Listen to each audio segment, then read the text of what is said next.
j'ai fait l'acquisition d'un petit poêle à pétrole. Ne hurlez pas, il y en a plein qui me disent c'est dangereux, il y a des émanations. Alors je vais vous dire, il a une protection contre le CO2, c'est-à-dire qu'il se déclenche automatiquement, il s'arrête s'il détecte qu'il y a un problème de CO2. D'autre part, comme tous nos chauffages, quand on est en van, il faut ouvrir les fenêtres. J'ai commandé des déflecteurs de fenêtres pour les fenêtres avant, pour pouvoir justement garder une ouverture comme ça de part et d'autre, sans avoir la pluie qui rentre quand il pleut, parce que pour l'instant, quand j'ouvre, les portes intérieures sont mouillées. Et de même, je vais ouvrir mes petites fenêtres là, comme je vous ai montré sur la vidéo, quand j'ai fait les isolations des vitres, de 4-5 cm de part et d'autre. Donc il y aura 4 ouvertures pour le renouvellement de l'air. Et pour le démarrage, il est conseillé de le démarrer, moi je dirais à l'extérieur. Je l'ai déjà testé tout à l'heure, je l'ai déballé hier. Donc je l'ai allumé tout à l'heure après avoir rempli un petit peu le réservoir, mais je ferai le complément avec vous tout à l'heure. Parce qu'au démarrage, malgré le combustible que j'ai acheté, qui est un minimum odorant, il y a une toute petite odeur de pétrole. Donc voilà, et au moment où il éteint aussi, il sort un tout petit peu d'odeur, il faut le savoir. Mais lors de son fonctionnement, j'étais dedans pendant 1 heure. Je l'ai laissé tourner 1 heure au garage, porte fermée avec les aérations, comme je vous expliquais. Il y a 0 odeur et ça chauffe bien. Ça va peut-être chauffer même un petit peu trop, c'est pour ça qu'on peut ouvrir largement les fenêtres. Alors, je vais vous montrer comment ça fonctionne. Alors, c'est tout simple. Il n'y a pas besoin d'ouvrir parce que j'ai vu dans une vidéo qu'il faut ouvrir, qu'il faut enlever le bloc là. Non, rien du tout. Vous laissez tout tel que. On appuie ici. Attendez, je vais vous le tourner pour que vous voyez mieux. Ici, on appuie, on reste appuyé jusqu'à ce qu'on voit la flamme. Et c'est tout. Et là, ça commence à chauffer.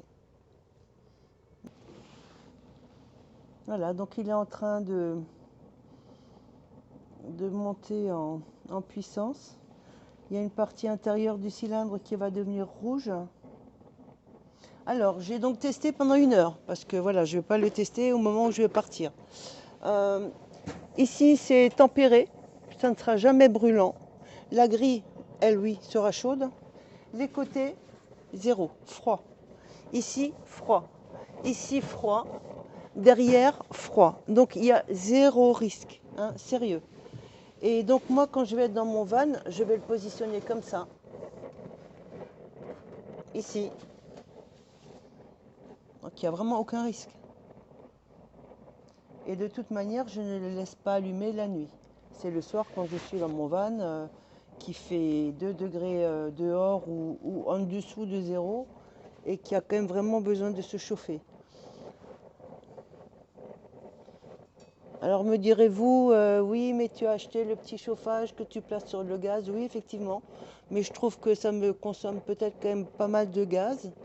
Je ne sais pas, parce que j'ai une grosse bonbonne, donc je ne me rends pas trop compte. Il ne m'a pas encore été nécessaire de la remplacer, puisque je l'ai remplacée il n'y a pas longtemps. Mais je pense que ça consomme, et ça émane aussi du monoxyde de carbone. Alors de toute manière, j'ai mon détecteur de monoxyde de carbone qui est juste là, à bonne hauteur, hein. Il est situé comme ça, dans le fond là-bas. Donc lui, il va me faire bip bip quand ça ne va pas aller. Et voilà, et là, c'est franchement, je suis ravie. Là, je pars dans les Vosges avec du -10 ou du -5. J'ai aucun souci. J'ai vraiment pas peur. Et là, j'ai même pas d'odeur, vous voyez. Pourtant, je l'ai allumé là, mais franchement, il n'y a rien. Donc, je vais vous montrer quel est le. Je vais l'éteindre. Pour l'éteindre, il faut juste appuyer là-dessus. Et voilà, c'est éteint. C'est tout simple. Il y a une petite trappe là.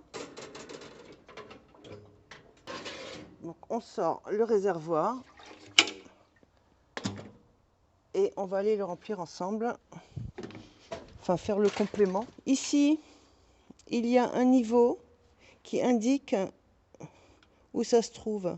Là, apparemment, je suis là. Et il faut le remplir au maximum jusqu'ici. Donc pas plus haut.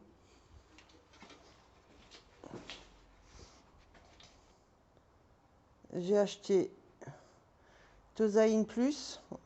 Effectivement, c'est un peu plus cher. C'est 30 € au lieu de, je crois, 20 € les 20 litres d'ordinaire. Mais j'ai préféré dans mon van limiter un maximum les odeurs. Après, quand ce bidon sera vide, j'essaierai quand même une fois avec un pétrole ordinaire, voir s'il y a une différence, mais il semblerait que oui. À côté, c'est l'emballage. Et ici, là, j'ai acheté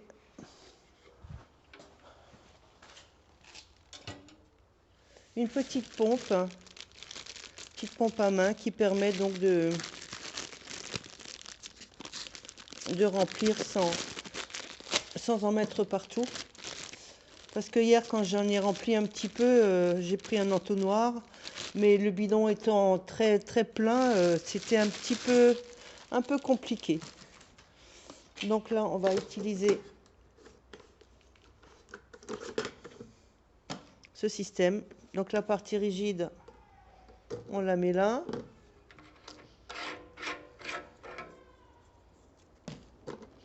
Et puis on va regarder le niveau. Donc ça, on va le mettre dedans. Je vais juste regarder au niveau de la caméra si vous voyez bien. On va laisser comme ça. Et donc, eh ben, il semblerait... est-ce que ça, il faut l'enlever? Je ne sais pas.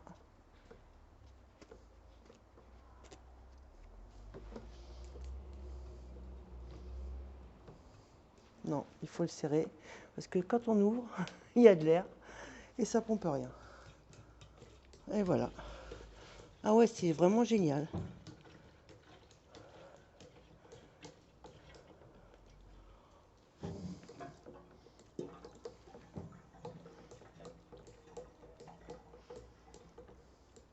Je vais mettre mes lunettes parce que je ne vois pas du tout où j'en suis.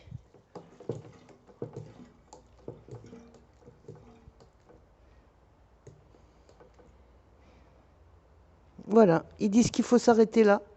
Donc je m'arrête là. Et en fait, ce qui servira là, c'est que si on ouvre là, ça va effectivement vider les tuyaux. Donc est-ce que je suis bonne là pour le niveau? Est-ce que je suis montée trop haut? Du coup, j'en suis où là?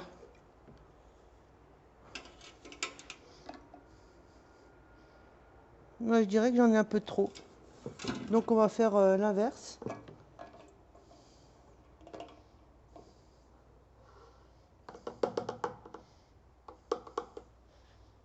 On va mettre ça là.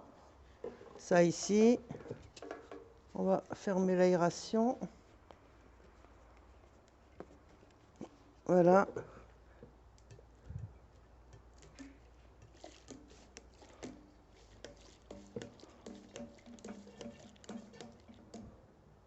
Parce qu'il ne faut pas aller au-delà des vis. Hein. Voilà. Et j'en fais un peu plus parce que quand je vais ouvrir, ce qui est dans la partie rigide, là, ça va se vider dedans. Voilà, ben là, je suis bien. Là, je suis impeccable.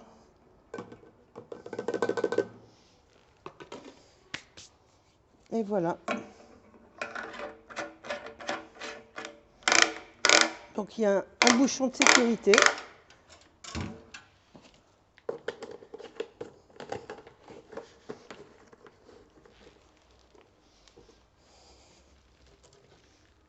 Et voilà, donc je vais juste nettoyer ça avec un petit chiffon.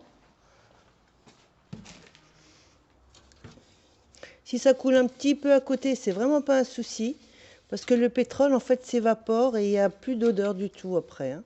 Il n'y a aucun problème.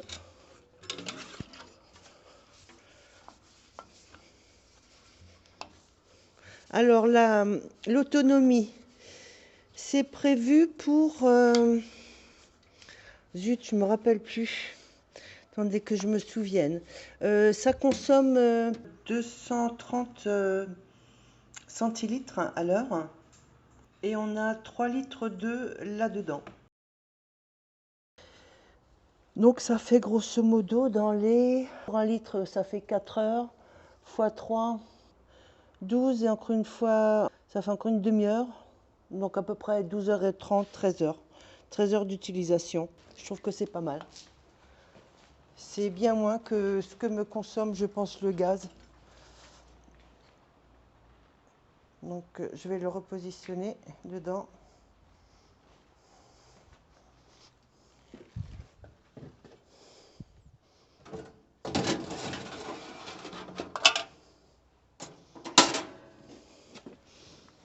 Et voilà. Et alors j'ai trouvé un autre système aussi, c'est pour le tenir quand je suis en train de rouler.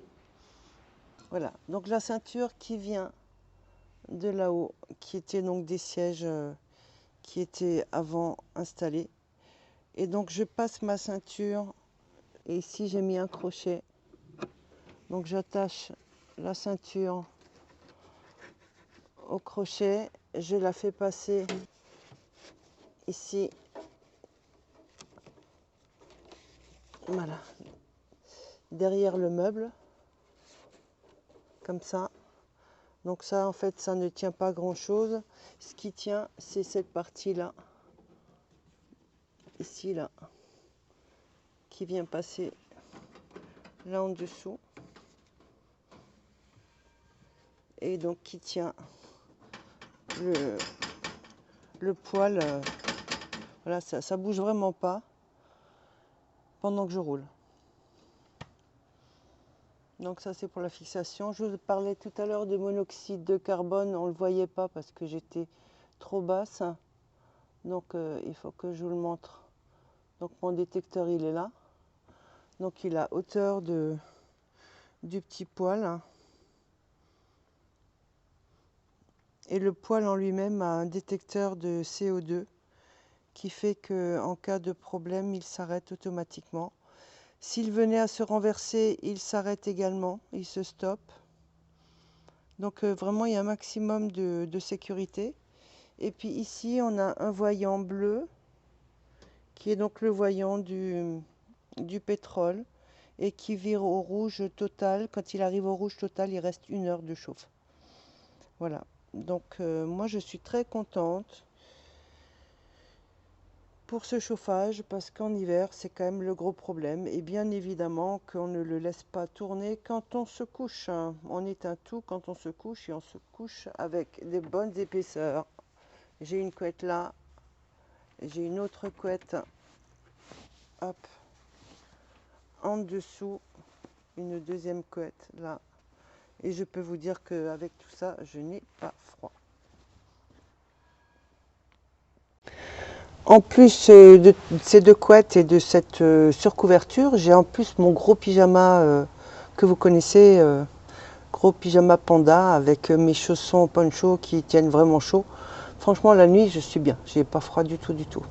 Voilà, donc je suis tout à fait confiante, et je vous ferai des retours par rapport à l'utilisation, et Marie-Laure aussi pourra vous le dire parce qu'elle va passer une partie de la soirée avec moi dans le van du 4 au 5, parce que bon, ben, il fait froid, et puis elle a juste son petit chauffage au gaz avec 2 bombes, dont une bombe tient 2h30, donc on ne va pas lui faire utiliser ces bombes pour se chauffer.